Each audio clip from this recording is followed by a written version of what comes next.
So in this video, we're going to talk about thermodynamic cycles, and specifically we'll have a small introduction about two-temperature heat engines. We'll define the efficiency of such, and finally we'll have a few words about Carnot and Rankine cycles specifically. So a two-temperature heat engine is a heat engine that takes heat from a hot source at temperature T hot.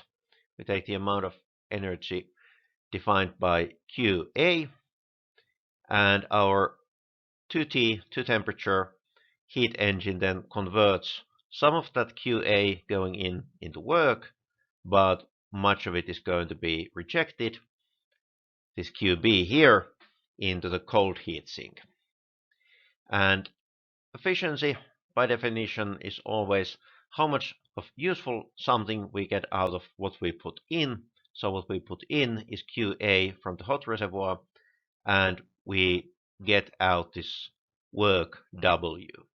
And if we are on stationary state and on all processes within this course we are, then by first law, the work that we get out must be the difference between heat in and heat out, because we cannot create or destroy energy. Now, we can, starting from this formulation of the equation, we see that we can divide with QA, so let's do that. We have a form where efficiency is 1 minus QB divided by QA, so 1 minus Q rejected heat divided by the heat input. And we might just as well define this not in terms of amount of heat, but heat per kilogram of work fluid. So then that becomes lowercase q, or we could define it not in terms of heat energy, but heat rate and work. So then we get 1 minus heat rate B divided by heat rate A. Now, from this basic definition, which is very understandable, we can introduce the concept of entropy, and now this is going to show why such a state variable as entropy that doesn't have any physical manifestation of itself in the world, why it is actually quite useful for us. So we remember that definition of entropy is that a differentially small change in entropy equals a differentially small amount of heat transferred divided by the temperature at which it is transferred. So we're dividing with temperature, so obviously temperature has to be in kelvins, never in Celsius when you multiply, divide, or raise to the power or take roots.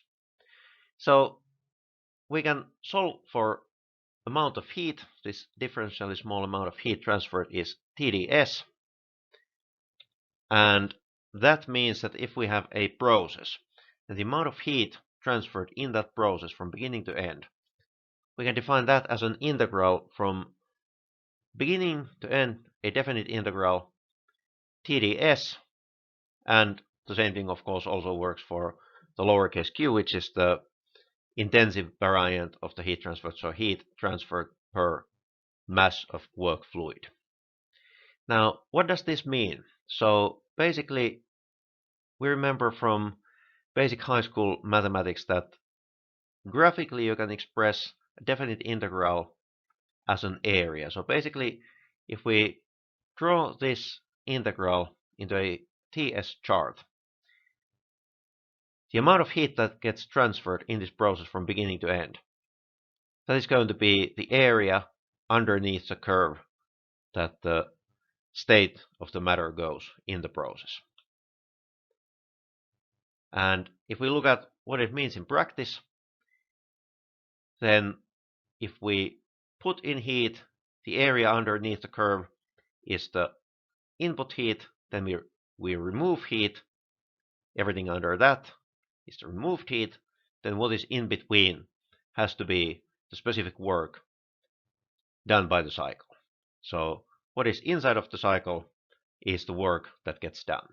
So if we look at an example, a totally hypothetical, not real process, just as an example. So our red arrow is the work fluid state when heat is being put in. So temperature increases, we move to the right. All the pink area underneath, that is the heat input. Then we move backwards, we remove heat. Now the dashed area is the rejected heat that we remove and dump into the cold reservoir. And the difference that is in between here, that is then the work that gets done. So what this means is that we can basically take a look at the process in TS chart, and we can visually immediately make some kind of judgment about what the efficiency is going to be. So basically, the fatter the cycle is vertically, the better the efficiency, because that means that we're putting in a lot of heat and we're removing only a little bit, and then everything in between is useful work. Okay, so then a kind of real example, real in the sense that we have defined this. This is not a process that actually can be made into a working machine, but we can take the Carnot cycle because it's kind of an important reference cycle for thermodynamic processes. So if we have now learned that we have some temperature hot and temperature cold, and we take heat from the hot temperature and we dump heat to the cold reservoir, and basically the best way, if we have some temperature TA, the best way to transfer heat into our process would be to transfer the heat at that TA and not deal with any lower temperatures, because that maximizes our heat input temperature. Okay, so this Carnot cycle is kind of the ideal comparison cycle which gives us the highest possible theoretical efficiency between two temperature levels. So we start from point 1, we have isothermal heat input QA at temperature TA, which is the temperature of our hot reservoir. Then we have isentropic expansion to some lower pressure. Remember that the isobaric curves in TS chart move so that the lower you come in the chart, the lower the pressure is going to be. So when we're moving downwards, we're expanding. Then we have heat removal from 3 to 4, again isothermal at QB, and then isentropic compression. That means then that the work is represented by this area that stays inside. So always heat input, heat removal is the whole area all the way to the bottom to the absolute zero temperature. And this is the highest. This process has the highest efficiency theoretically possible within the second law of thermodynamics for any given two temperatures, TA and TB. What that efficiency is, now if we start from the same definition that we had in the beginning, so efficiency is specific work divided by the specific amount of heat transferred into the process from the reservoir A. We can define the W, the work, as difference between the heat input and heat rejection, divided by A. We get here familiar.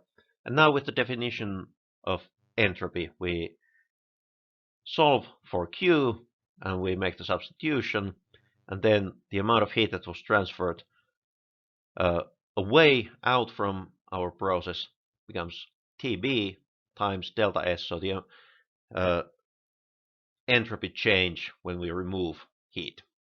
And TA, same thing, and now because we had isentropic expansion and compression, we move between the exact same delta S values, so these ones cancel each other out, and our Carnot efficiency is defined by 1 minus the ratio of heat rejection temperature to heat input temperature.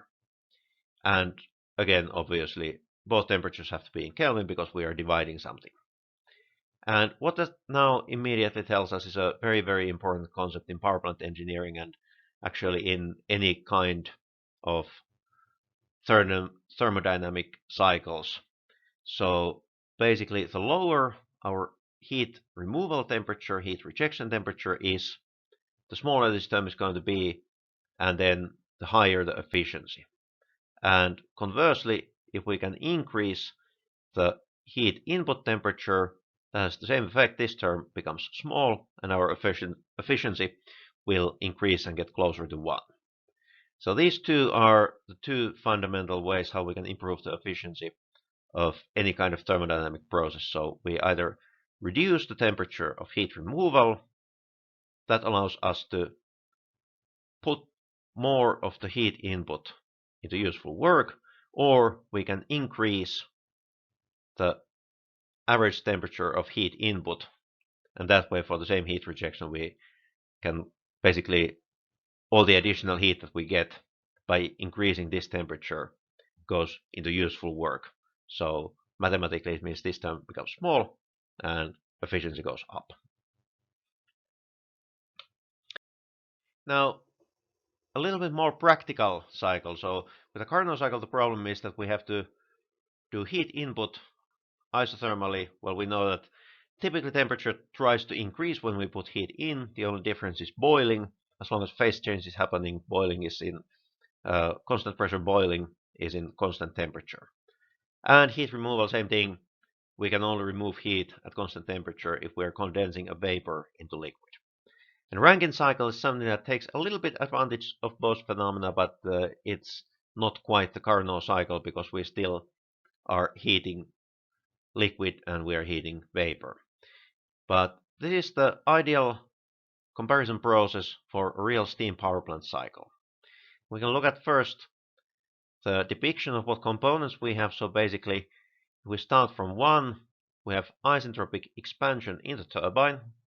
And in the TS chart, we see it here. We are expanding to lower pressures, and we go all the way down below the saturated vapor line. So it means that we are now in wet steam. So we have some minor condensation, some droplets of liquid in the vapor stream. And in HS diagram, same idea. Here we have the saturated line. We expand below that. And as we are expanding, there is work being done by the system to the generator. So there is a power going out when we move from 1 to 2. Then we 2 to 3, steam, isobaric and isothermal condensation in the condenser. So constant temperature, flat line in the TS diagram. And in this ideal comparison process, we hit precisely the saturated liquid line here. So the light blue depicts saturated liquid, and these color codes, I'm using the same color codes throughout the course when we are talking about steam cycles, by the way. So this is just to give an idea that when the line has a certain color, that tells you what state of the matter it is. So the violet stream means that we have a mix of vapor and liquid particles. Okay, then we have condensed. We go to the feed water pump, we increase the pressure, and feed water goes to the heat exchanger where heat is input. So here we can see these tiny little jumps from 3 to 4 on TS and HS diagrams, and actually even those tiny little jumps are massively exaggerated because the change of temperature or enthalpy when you pump a liquid is absolutely tiny. So if those were all to scale relative to the other variables in other components, it would be visually indistinguishable. They would be practically the same point. So that's why it's exaggerated here a little bit. Okay, and then finally from 4 to 1, we have isobaric heat input. So the heat rate for 1 goes between these points. And now we can see that it's not a smooth line, and it's actually split into 3 different parts. So first we start putting heat into the subcooled water. It's now subcooled because we were at the saturated liquid point, but then we increased pressure, went up a little bit, so we're now in the saturated liquid region. No, not saturated, but we're at the subcooled liquid region. Okay, we start heating liquid. Well, temperature increases, surprise, surprise, until we hit the boiling point or saturated line. Then we keep bringing more heat in, temperature no longer changes, enthalpy does change because we bring in more heat, there is going to be more enthalpy.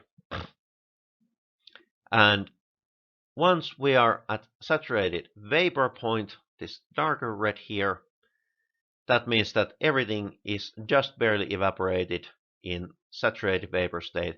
When we bring more heat, we superheat the saturated steam, and we get back to the point 1.